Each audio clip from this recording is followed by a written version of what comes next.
that meant that we were loading these boxes and boxes onto the van. I had no idea what it was for. I had no idea how it worked, but I did it and did it. And eventually the van was filled with all of these boxes. Dad, what are these boxes for? I asked when we started driving back up the highway. He said, they're food. They're all filled with food. I said, what are we doing with these? He says, we're going to go back to the food pantry and unload them. I had been to the food pantry with my parents. I understood the game. We had to go to the food pantry to get food. We were low income. That was reality. But it seemed like we were bringing food to the food pantry. And when I was 11 or 12, that didn't make a lot of sense to me. But we got there, and my job was to hand the box off to my dad, who was inside the window, and he would take it and set it on the floor. And then we got to go through the boxes and we sorted them all out and put all the food onto the different shelves of the food pantry. When that was done, we got to get a couple of grocery bags and fill them up with our pick of the food. You see, we did that for the next few years with this old van. And every time we'd come and fill up the food pantry, I don't remember how many times, maybe a dozen, maybe a couple dozen. But the point was that we filled up the food pantry. And I never asked why. I never complained how. I just knew that we did it, and it's just something that we did. It took me a long time, but eventually I found out that, and what my dad explained to me when I was older, was that I asked him at one point in my early 20s. I was in AmeriCorps by then. It's the United States' domestic version of the Peace Corps. Work within communities to make them better. And I was in this AmeriCorps program, and we were learning about service and community service and volunteerism and what that meant. And I got intrigued by this food pantry stuff that we had done. And I went to my dad and I was like, why did we do that, Dad? He said, well, it's just what we do, bud. I said, well, what does that mean? He said, it's just what we do. You don't take something without giving something back. I didn't know what that meant back then, but now I understand. It was a lesson in democracy. And it's the democracy that I'm working to bring into schools today, and that I know that you're working for as well. Let's jump further in this presentation and see what that looks like. A lot of you have heard me talk about this idea of voice. You've heard it, youth voice, student voice. What does voice actually mean? Voice is any expression of anyone, anywhere, at any time, for any purpose, as it relates to learning, schools, or education. That's a really tricky idea for a lot of people. It took me a long time to understand. Lots of people talk about student voice, and they use this as a synonym for student leadership. They use it as a synonym for student empowerment. But student voice isn't those things only. Those are forms of student voice, but they aren't only student voice. It turns out that student voice is any expression.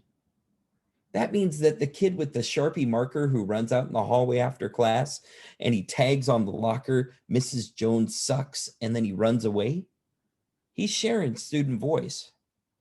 It might not be what we want to hear. It might not be how we want to hear it.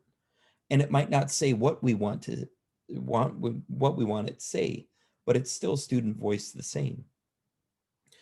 Student voice is key to democracy and education, but it's not the whole picture.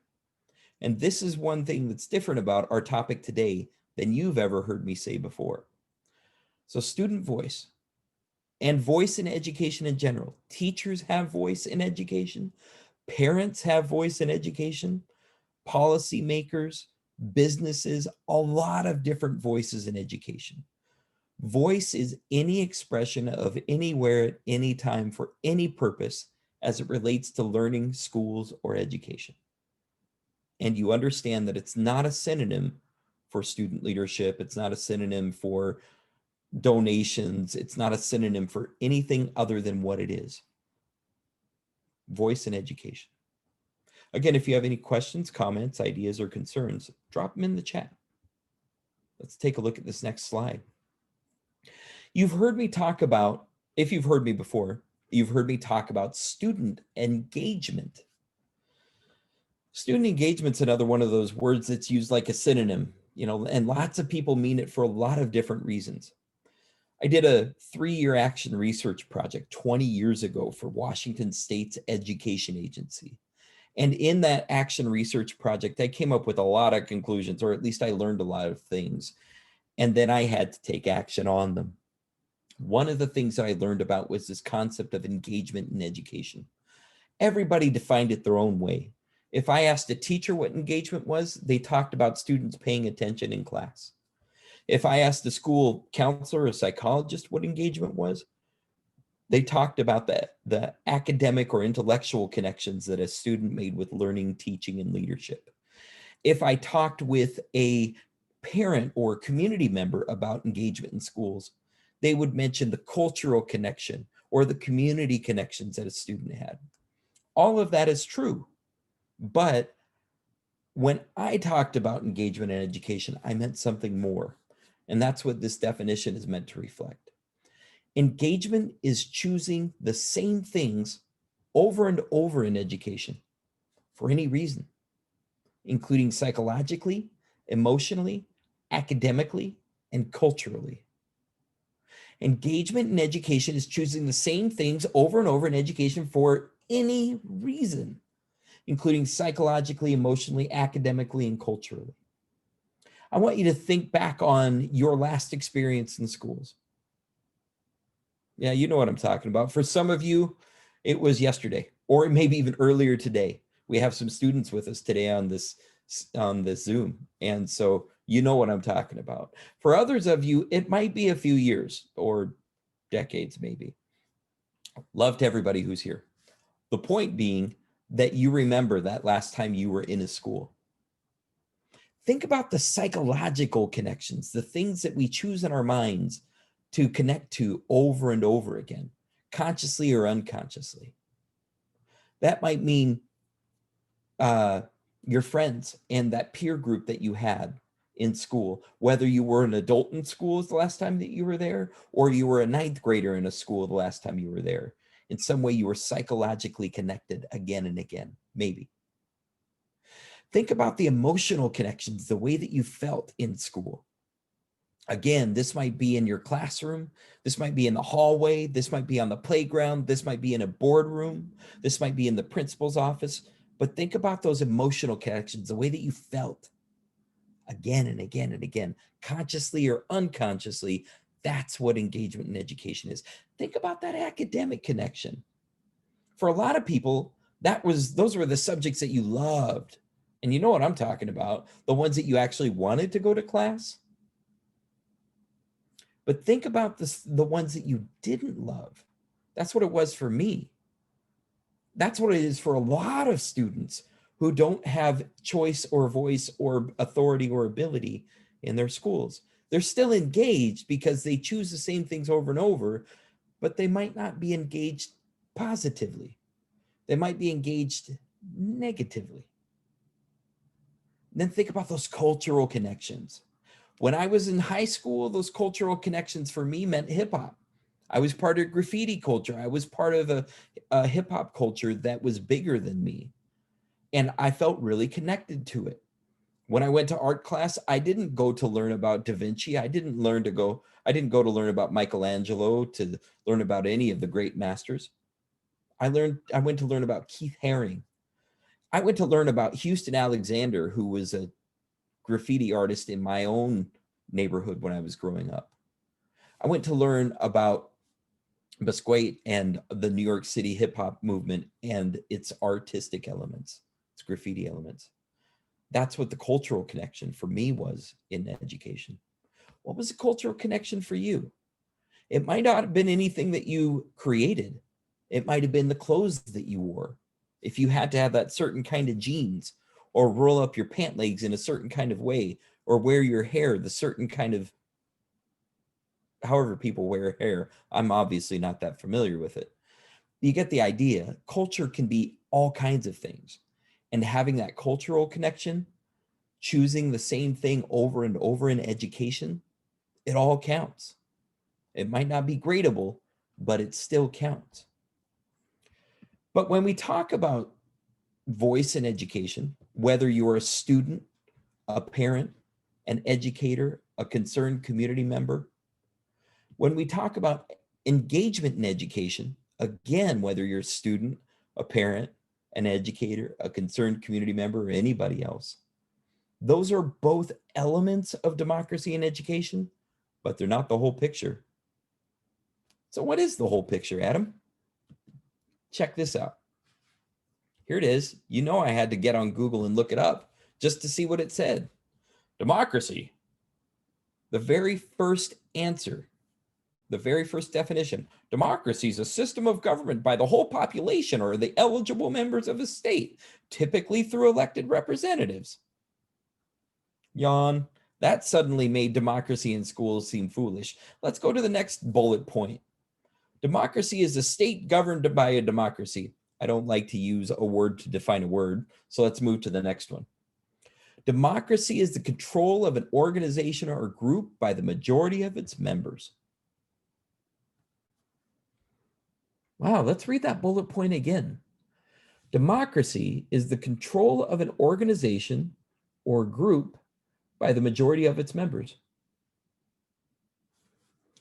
Saying yes to democracy begins with understanding that we don't have democracy in our schools right now. And that's true if we go by that definition alone. Take a look again. Democracy is control of an organization or group by the majority of its members. That doesn't sound like schools. Terry put a comment here in the chat and he said, young people don't have a real voice often in schools in the UK. Hi to Janelle, who joined us. Thank you for being here, Janelle. I'm honored that you're here. I'm honored that all of you are here. Let me reiterate that. But Terry said that in the UK, young people don't have a real voice in schools often. Well, if we look at this definition, Terry, democracy is control of an organization or group by the majority of its members. I don't know that students in almost any school anywhere in the world experience democracy in the form of voice. But the thing that I'll challenge you on, Terry, is that all students do have a voice. Whether or not it's democratic is a question. So if student voice is any expression of any student for any purpose, whether or not a student puts on their uniform in the morning might be an expression of student voice. Whether or not a student attends a school might be an expression of student voice. Whether they participate, whether they are engaged. You get the idea. Let's take a look at the next slide.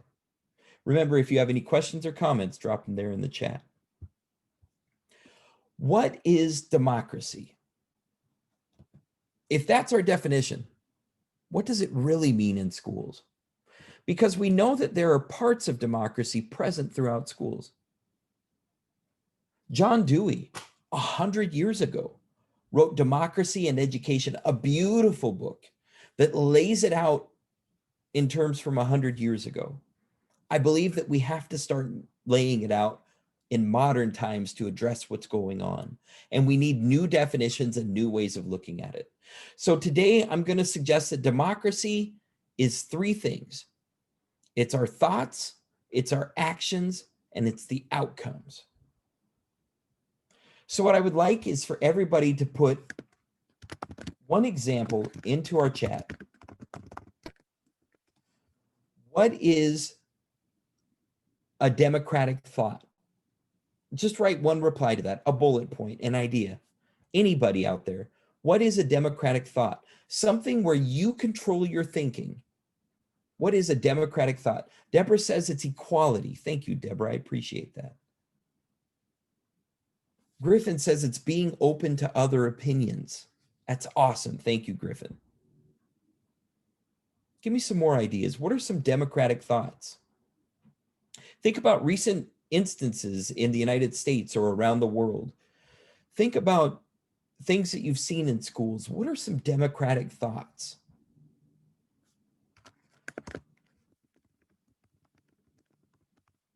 Deborah says recognition and awareness of others. Thank you, Deborah. I put Black Lives Matter. That's a democratic thought. George says all voices matter. Heidi says The thought that I can be myself and be valued. Terry says empowering people to speak out. These are all democratic thoughts. Thank you all so much. Wendy says free lunch for every student, regardless of income. Now, Wendy, you're beginning to segue into this next bullet point. Democratic actions. Think about schools, think about youth programs, think about your community. What are some democratic actions that we can take? Wendy put free lunch for every student, regardless of income. I'm going to put saying hi. Saying hi in itself, as small as that sounds, is a democratic action. Give me some more ideas. What are some democratic actions? There's a body of work around teachers' best practices in classrooms, and one of them is teachers saying hi when students come to the class through the door to every single student. Griffin says students choosing what they want to learn. Excellent example. Terry says young people making the decisions. Second one is smiling to people. Thank you, Terry. Heidi says listening to the stories of all students. Excellent example. Give me some more ideas. What are some democratic actions? George says students helping to choose the principal. Excellent example. Thank you, George. I appreciate that. Any other ideas out there? All right, check this out. When we talk about outcomes, we all know that schools have a lot of outcomes. Youth programs have a lot of outcomes. Our communities have a lot of outcomes. Before we get into them, let's get back to Deborah just typed a more democratic action. She said, being able to talk to each other and think about things that matter. Terry said, giving time to students and giving them space. All of those are democratic actions. Help me think about what are the democratic outcomes of our schools? Give me some ideas. What are the democratic outcomes of our schools? Now, lots of people think of the outcomes of schools as grades. Grades, assessment, good scores on your tests, being able to go to college. Some people see those as democratic. What do you think are the democratic outcomes, not just of schools, but also youth programs and communities? Terry asks, are there any? Deborah says, peace and care for each other. Give me some more ideas. Heidi says, students who organize community outreach programs for students beyond the school walls. Victoria says, better informed voters. Thank you, Victoria. George says, shared commitment to real community. Boom, democratic outcomes. See, y'all already know what I'm talking about. This is the thing, is that we have this infused in us, but we've got to bring a new light to it. Terry says, working together on social action projects. Perfect examples, all of these. Check this out. Oh, Wendy says, including those who are typically excluded. Janelle says, creating a win-win environment where everybody wins, not just one group or the next, but everybody together. I might call that equity and equality. You could call it what you want. Let's take a look at this next slide. What I want us to do for a minute first is take a look at this group of students. This is awesome. These are Gen Yes students from one of our programs, the Gen Yes program. If you're not familiar with it, I invite you to take a look at Yes K-12 and you can learn about it. But I just love this picture. It's so typical of a classroom, of a real group of students who are real human beings right now. Victoria, can you drop in there which state these students are in? I'm guessing either Arizona or California. We have a lot of students in a lot of schools that are very diverse, and we have some that are, they have really big writing programs, and you can see some of the posters in the background there. Anyway, let's take a minute and pause for reflection. Thank you. Victoria says these are elementary students from Oakland, California. Stephen says he agrees. Gen Yes is a great program. That's right, Stephen, you got it. So let's take a minute and pause. And what I would like you to do is take a moment for yourself. Actually, let's get cheesy for just a second. I want you to take it wherever you're sitting, however you're sitting right now. Get as quiet as you can. Get as relaxed as you can. If you can sit back in your chair, kind of lean back a little bit and still hear what I'm saying, I want you to do that. If you can look away from the computer and just hear my words, that's fine. I'm going to take about 3 minutes, and you'll forgive me if this is too cheesy, but we are going to do a visualization. That's right. I want to take you back, way back for some of us, and for others of us earlier today. I want you to think back to January 19th of your your seventh grade year of school. Grade 7, middle school, intermediate school, whatever you might have called it. You were about 12 or 13 years old. I want you to go all the way back there in your own mind. Take a minute and listen to my words as I walk you through this visualization. If you want to, you can close your eyes. Try not to talk. Try not to giggle. Just listen to what I'm saying. Hear the words that I'm saying as we go.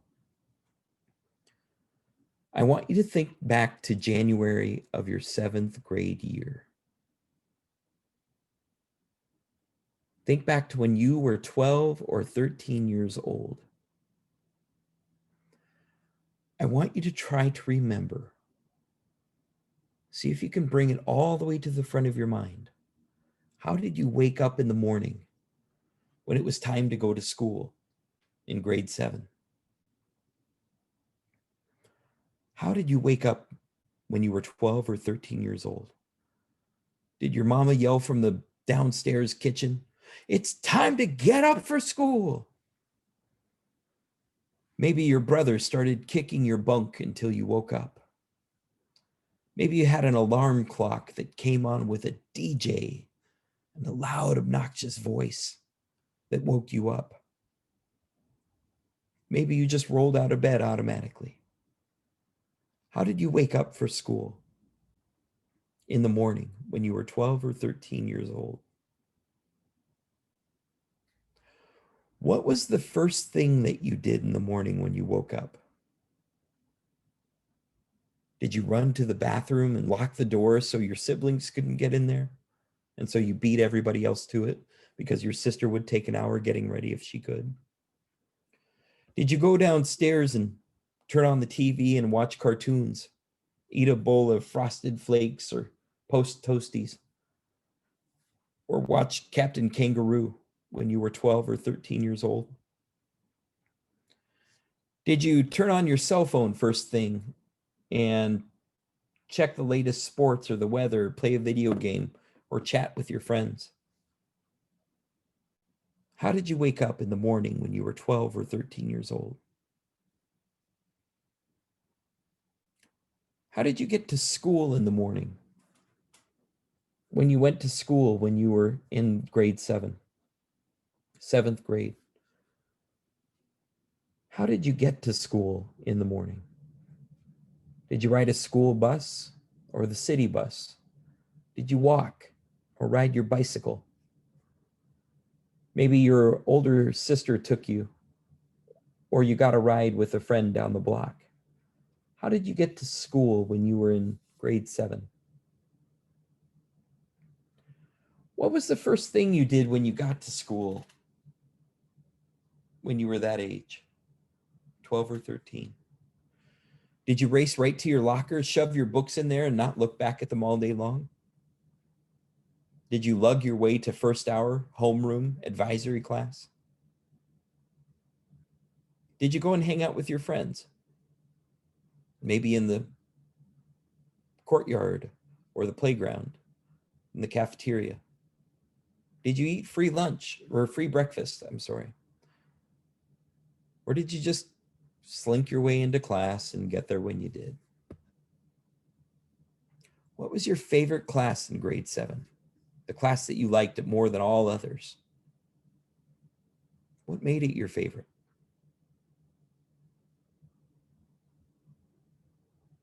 What did you do for lunch when you were in grade 7, when you were 12 or 13? Did you pay 75 cents for lunch? including a slice of pizza, some baby carrots, and a carton of chocolate milk? Did your mom make you breakfast or lunch before you left home? And you opened up your paper bag to discover that there was bologna and American cheese on white bread? Did you skip lunch? Who did you sit with in grade 7, in 7th grade, in middle school, in junior high? What was your least favorite class that year? The one that you didn't like at all. You know which one I'm talking about. If you don't remember 7th grade specifically, just remember it in general. Your least favorite, the topic that maybe you still wrestle with. How did you get home at the end of the day? Did you go straight home? Did you go to sports instead? Did you have an after school worker who ran a program in your town? Maybe there was a community center, a youth center in your neighborhood. Maybe you had a job and you had to go in to that job. Did you babysit your siblings? Did you run the family store? Did you go to the fields to spend a few hours before dark? What did you do after school in grade 7? Did you know what democracy was when you were in middle school? What did you do for dinner when you were 12 or 13 years old? Did your family sit around the table and pass big bowls of food back and forth, and everybody got an equal share and there was leftovers for those who wanted them? Did your dad cook hungry man dinners in the oven and then you sat down with TV trays to watch a Wheel of Fortune and The Price is Right? Did you go hungry some nights when you were in 7th grade? What did you do in the evenings when you were in grade 7? Did you watch the news? Or maybe the A-Team? Or maybe the Dukes of Hazzard? The Andy Griffith Show? Soul Train? Did you do your homework in grade 7 for 2 hours? Did you pretend to do your homework for 2 hours? Did you take the phone and you wrapped it around the wall and you twisted the cord the right way to get it all the way up the stairs so you had a little bit of privacy? Or did you get on your Xbox and play video games until you fell asleep every night? What did you do in the evenings in grade 7? At the end of the day, how did you go to bed? Did you just pull the sheets up and fall asleep automatically? Did your dad have to chase you to bed and force you to stay there? Turn off the light no matter what? How did you fall asleep at the end of the day in grade 7? Very slowly, I want you to come back to 2021. And when you're ready, I want you to type in the chat a summary of your biggest memory. It might just be 1 or 2 words. It might be a couple sentences.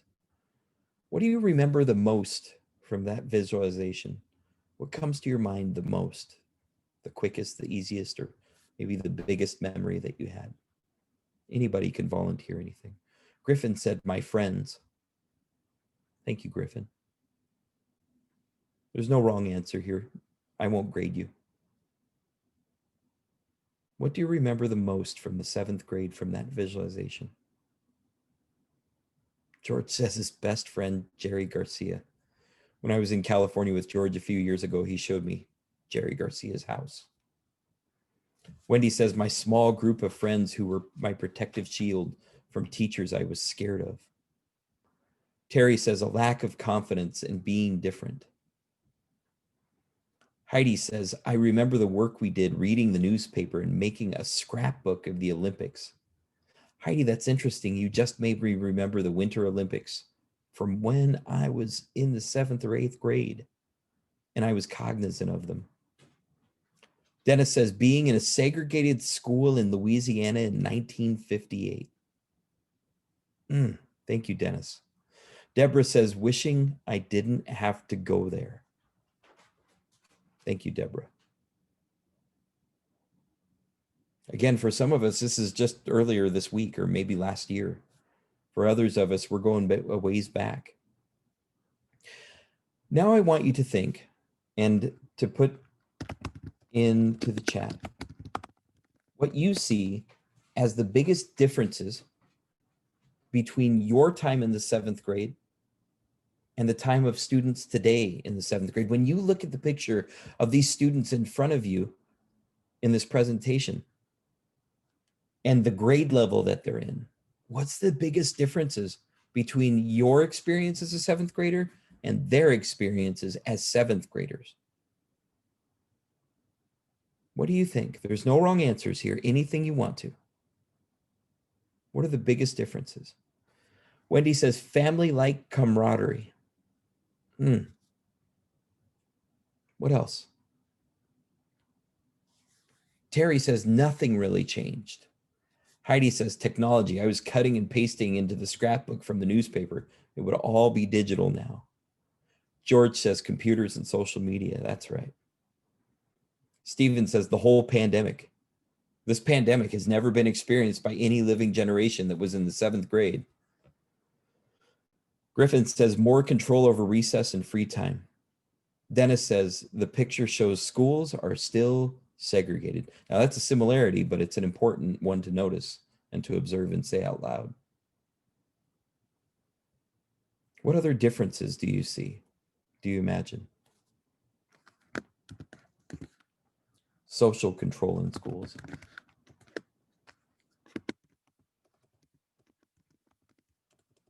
More social control or less, Terry? And for anybody, is there more social control in schools today or less? The last thing that I want you to reflect on is democracy in life. When you think about your 7th grade experience, as a 7th grader, as a 12 or 13-year-old, where was democracy in your life when you were that age? Did you have any idea of it? Were you fully cognizant? There's no wrong answer here, but as honestly, as openly as you can, did you know about democracy in life when you were in the 7th grade? Griffin says, on the streets playing. More democracy in life on the streets playing. What do other folks think? There's no wrong answer here. Did you have a sense of democracy in life when you were a 7th grader? Janelle says she was clueless. Deborah says, deciding what? Anybody? Terry says he did not understand democracy in the 7th grade.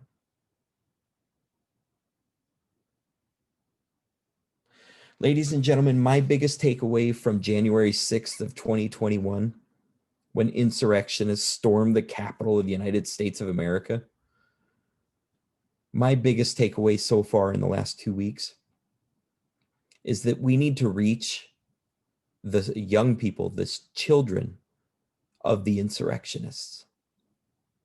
We need them to say yes to democracy. Heidi says, I don't think we thought about other people we may or may not have had. Deborah says, deciding what we wanted to do after school, and actually we could have walked out of school if we wanted to. Now they're all locked in, literally. For me, democracy when I was in 7th grade was that story from the beginning. My dad said the reason why we unloaded food from the food bank was because it's just what we do, bud. But to me, that was learning democracy. It's just what we do. I think that in my work and all this time, guys, I've been working with youth since I was 14 years old. I got my first job working with youth when I was 14. I am 45 now. That's a long time. And my biggest conclusion, is that I took it for granted that the lesson that I got when I was 12 or 13, it's just what we do. I took it for granted that everybody was getting that lesson, or at least enough people to make sure that it was okay. But when so many Americans thought that that insurrection was okay, it tells me that I was off base in my assumption. So let's take a look at what else it means to say yes to democracy. What is democracy in education? Ladies and gentlemen, I'm going to suggest that it's at least 5 different things. Democracy in education is the structure of education. Democracy in education is the experiences in education. Democracy in education is the outcomes of education. Democracy in education is the social emotional learning, and it's the values and ideas. And that is saying yes to democracy. But what does that actually mean, Adam? And that's a hard thing to unpack. And the reality is, I have about 14 more minutes to do it. So we'll see how far we get. These are long lists. I'm not going to barrage you by reading every one of them, but I want you to get the essence of what I'm talking about here. You'll notice on that original graphic, there are 3 words that are the same color: structures, experiences, outcomes. And then social, emotional, and values and ideas are different colors. The first 3 are what we expect in schools to look democratic, or at least teach democracy, but we can have them look and act democratic. And that's one of the outcomes of today's session, is what we actually do. The first thing that we do is by fostering democratic experiences in classrooms through peer groups, through classroom learning, through student and educator relationships, through student and parent relationships, through education leaders, through school supports, and what else? What other experiences can we foster democracy through in education?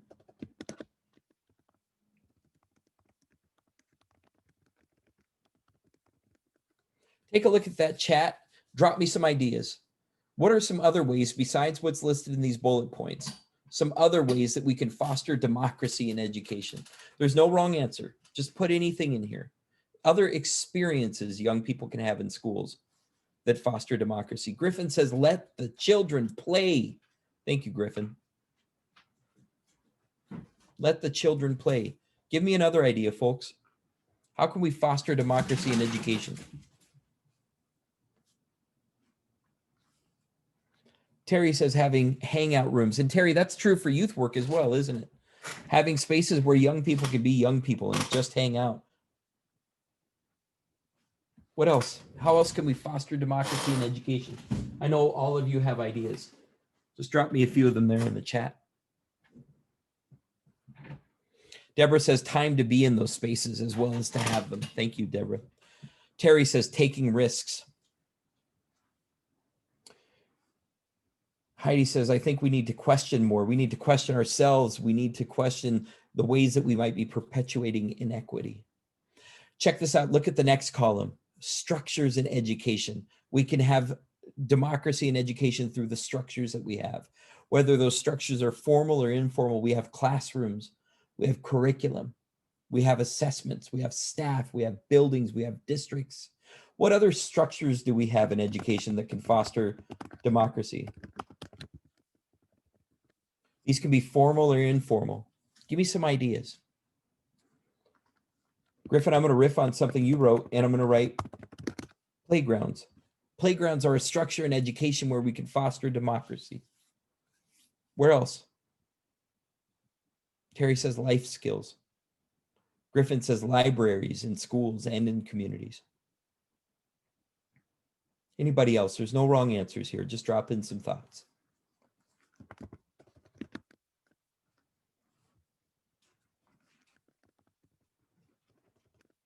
I'm going to write tech access, meaning it's not just computers in the hands of kids, but also tech knowledge and learning. Terry says working in the community with students. Heidi says common areas. Dennis says social media. George says more flexible scheduling. All of those are awesome. Thank you. You'll see the last column here says outcomes. And we talked about those a little bit to start with, but those outcomes of education are actually tools to foster democracy, voice and engagement, but also reflections and assessment and climate. Think about other outcomes in education. Oh, Deborah says access to the information students need when they, that's great, Deborah, need it and want it. Thank you. I appreciate that. Check out this next slide.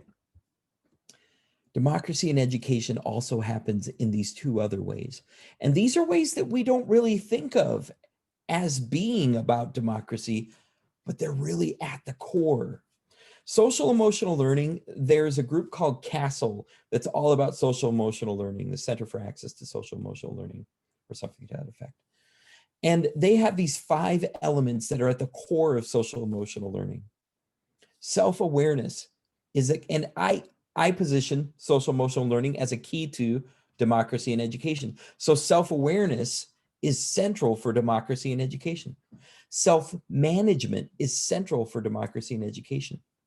Social awareness, understanding where the world is around us, is central for democracy in education. Relationship skills, and ultimately responsible decision-making are all tools for democracy in education. And then lastly is this idea of values and ideas. It seems that the values and ideas in schools are tools for democracy that we can use, that we can actually activate to benefit learners and to benefit our society, and to ultimately say yes to democracy. Those values and ideals include truth, honesty, and openness. They include equity and equality, mentioned earlier. They include a belief in better, meaning that we understand that the world is not a stagnant thing and that things will change. They will progress. They include caring and responsibility, protection and fulfillment, community and cooperation. What other values would you add to this? Would you add to this list? Values and ideas for democracy. Heidi says love and empathy. Thank you, Heidi. Terry says we call it life skills. Thank you, Terry. Wendy says shared decision-making between students and staff. Thank you, Wendy. Terry says caring. Thank you, Terry. What other values and ideas are really at the middle of democracy? And how do we, and how we teach and how we educate for democracy? There's no wrong answer here. Heidi says communication. Thank you, Heidi.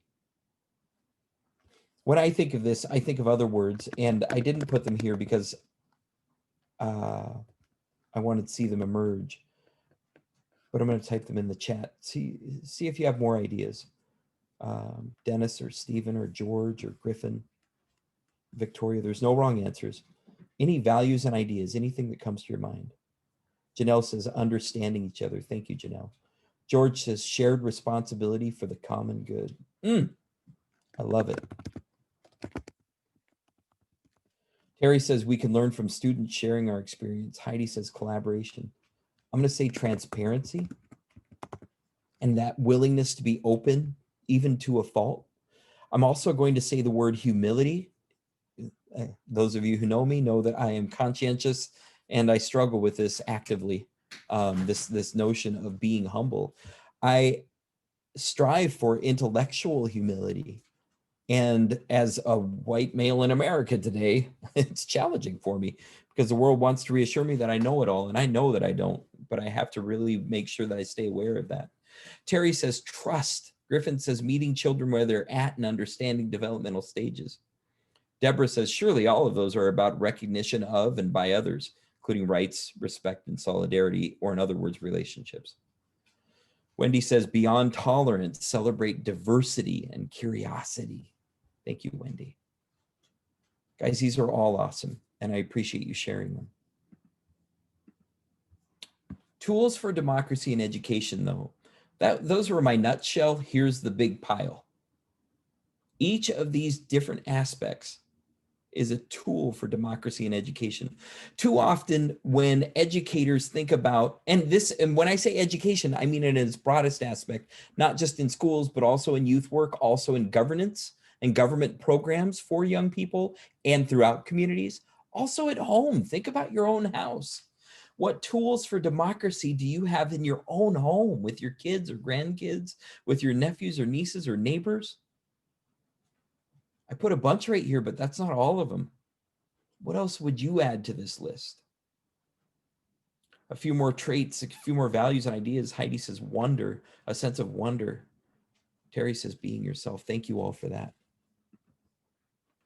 There are real barriers to democracy in school, though. Oftentimes when I ask educators and students and in youth service organizations, when I ask program workers and EDs and youth workers and leaders of organizations and board members, they start with structural barriers. You see over there on the right-hand side of your screen, policies and procedures, decision-making processes, and control and authority. These are all structures. They are formal, they look like something, they act like something. But you can also see from the other boxes, that's just a starting point. Our cultural barriers include our shared beliefs, our common values, and groupthink. These can all be barriers to democracy and education. And then finally, we ourselves can be barriers to democracy. Our attitudes, our perspectives, and our mindsets can stop us from seeing, feeling, and understanding what democracy looks like. So what I want to leave you with today is a challenge to spread the word and to say yes to democracy. This is an introduction. This is a taste. And what I would love to do is work with each of you individually to spread this message further. We can spread it in your program, in your organization, in your community. I'm available to do this webinar 72 times a day if I need to. But we've got to change the situation and make things different. I also want to encourage you to check out our programs at Youth and Educators Succeeding, including Gen Yes, which is a program that teaches students to help teachers and educators use technology to make schools better. I want to encourage you to look up the Free Child Institute, which teaches young people to become engaged in social change. And I want to encourage you to look at soundout.org, which teaches schools and educators and students how to partner together for meaningful student involvement. My friend Wendy and I are working on another initiative called Youth Infusion. You can look that up at youthinfusion.org. I'm going to send up a follow-up email. It's going to have a link to this presentation, to the slideshow, as well as some more useful links for things that you can look at. But the long story short at the end of the day is please, please, if nothing else, take from this your charge to spread the word and say yes to democracy. Thank you all for your time today. I really appreciate you being here. My name's Adam Fletcher, and I will catch you on the flip side. I'm going to stay on this chat for a little while. If you want to drop any comments, questions, concerns, ideas, and read what other folks are saying. And thank you all so much. Have a good day. Thanks, Stephen. Thank you, Wendy. Thank you, Terry. Thanks, Janelle.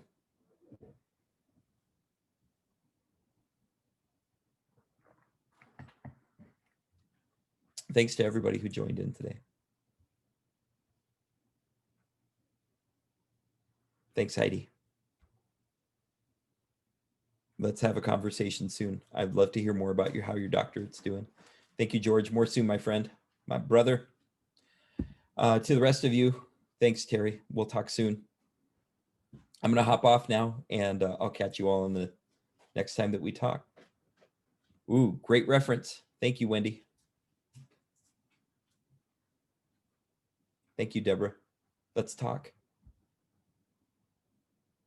Good night.